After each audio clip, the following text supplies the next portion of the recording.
The most unexpected move in WNBA history may result from something that is developing in Indianapolis. Silent adjustments at the main office of the Fever hint at the unimaginable. In fact, Caitlin Clark, it may seem crazy, but there are indications everywhere. You'll have a whole new perspective on the Fever's future when I lay them out. I've been a longtime fan of the WNBA, and you can usually sense when something isn't quite right behind the scenes. The atmosphere in Indianapolis right now is strange, like a foul call in the last second of a championship game that is tied. Piece by piece, the suspicious clues continue to accumulate. And believe me when I say that nobody wants to acknowledge what the whole picture may really show. I had to buy some new Caitlin Clark gear when they fumble her and she ends up on a different team. And I've said, I thought the Indiana Fever were the best place for her. Midwest team, not far from Iowa. I think a lot of people, I look forward to driving to Indiana, okay? I think that area aligns with her fan base. But I wonder if the Indiana Fever understand that.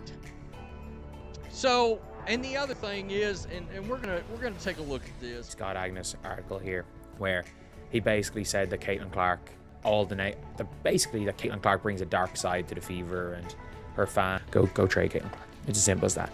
And we are hearing, just like we had heard from some Mavs commentators, Stephanie White being one of them, a little bit before the Mavs traded Luka Doncic, we were hearing rumblings of the Mavs are better without Luka.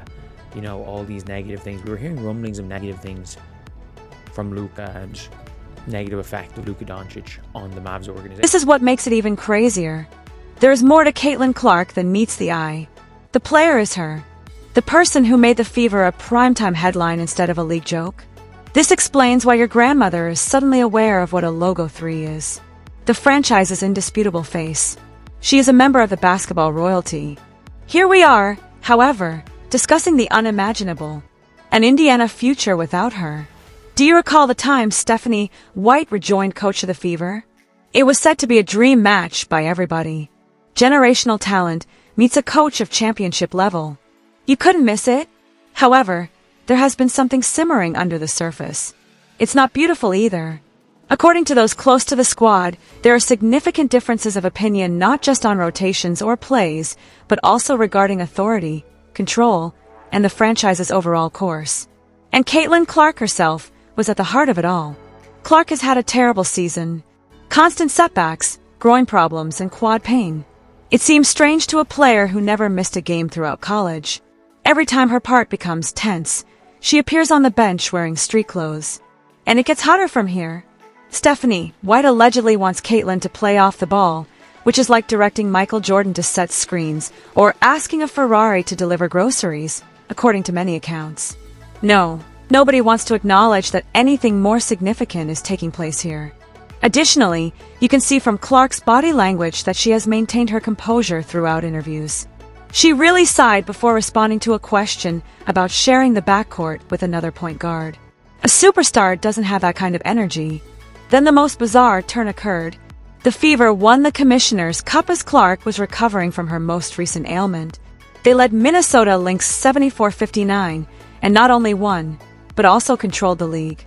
Coach White then extolled the virtues of the team's ability to play as a cohesive unit, discover their defensive identity, and play together.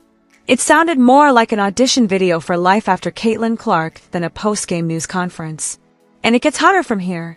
Stephanie White allegedly wants Caitlin to play off the ball, which is like directing Michael Jordan to set screens or asking a Ferrari to deliver groceries, according to many accounts. Guess what, though? Indiana is now hearing the same rumors. Even whole articles asserting that Caitlin Clark supporters are a negative aspect of the franchise are already being published by certain beat reporters. All of a sudden, the fans, those who purchase tickets, don jerseys, and keep the passion alive are the issue. No, nobody wants to acknowledge that anything more significant is taking place here. The front office of the Indiana Fever acts as if they are the most intelligent individuals there. They are well aware of Caitlin Clark's contributions. They secretly fear the attention, the strain, and the expectations. Instead of dealing with the upheaval and continuous attention that comes with having a generational superstar in the building, they would prefer to have a reasonably decent team that no one speaks about. Teams have been plagued by the same small market mentality for decades. Be cautious. Don't draw attention to yourself.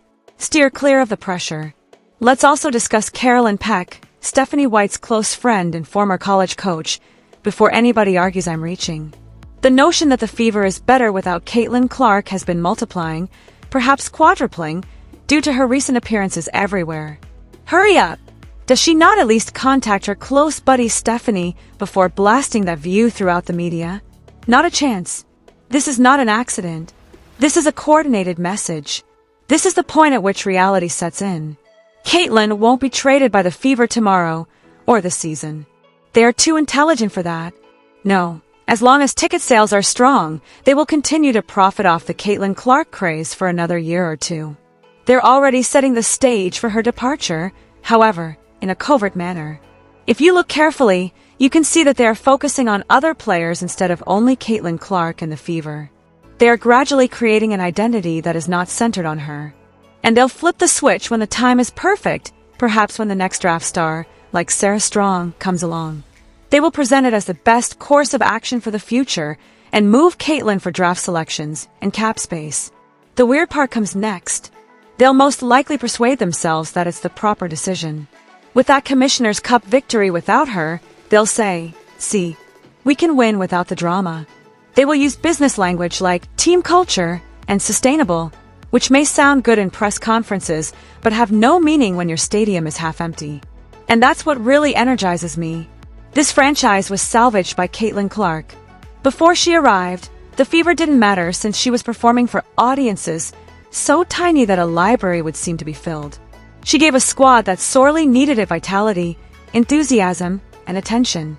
They are now attempting to make it seem as if she is the issue, akin to accusing the sun of being very bright. What could be more offensive? Every report and timetable on her injuries is ambiguous, and no more harm has been discovered. Even so, what does it mean? Lawyers seem to be speaking for us when we don't give you the truth. Additionally, they have been experimenting with lineups while she is away to see how the squad seems without her in the spotlight. It's not a coincidence. That's getting ready. The Fever isn't the only issue here. It has to do with the WNBA. Caitlin Clark is more than simply the star of Indiana.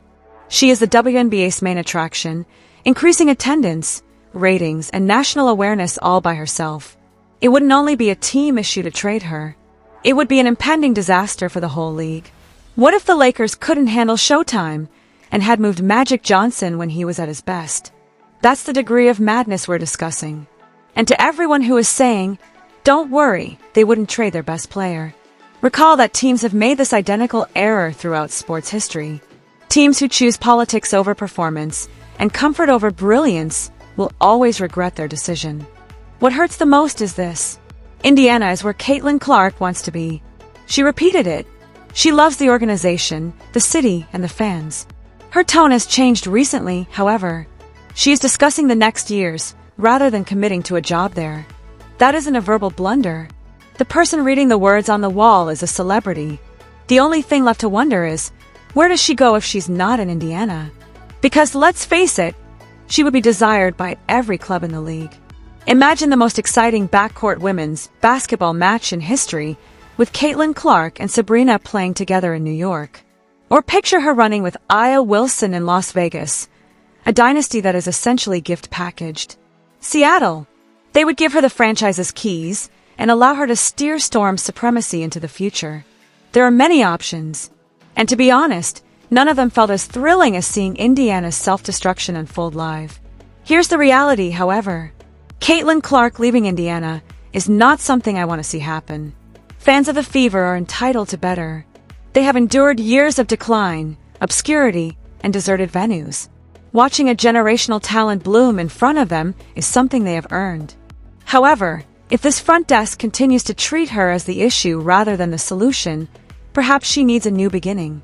This is where the irony lies. The Fever believe they are creating a long-lasting structure. However, they are really constructing a house of cards. Yes, they may win a few games without her. The casual fans will just sneak into the playoffs. At last, they will understand what they have lost. And it will be far too late by then. This is a squad that has been awful, unnoticed, and an afterthought for years. They behave as if success is a burden, but then Caitlin Clark enters the picture, alters their course, and makes them important once again.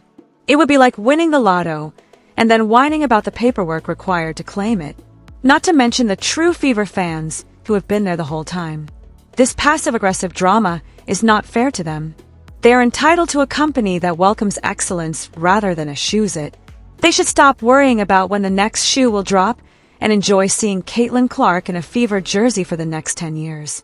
A decision must be made by the Indiana Fever. The first is to accept their celebrity, build around her, and produce something that will be remembered. Option 2. Continue to stumble through internal strife and leaks and see history repeat itself. The decision ought to be clear-cut, but at the moment, the decision-makers don't think so. Keep your eyes open, then. Keep an eye out for additional unidentified sources, pieces disparaging Caitlin's fan following, and ambiguous injury updates that go on forever. You should also keep an eye on how they use her on the court. Are they subtly fading her out? Or is she still the main attraction? This story is not new to us. Management and the superstar have disagreements. Change in narrative. When a trade occurs, everyone looks astonished. The same human nature, ego, power, and short-sighted judgments, but in a different league. Nothing ever changes. Here is what I want to say to the Fever. Get up. You have a player that has the ability to define your team, and maybe the league as a whole for the next 10 years.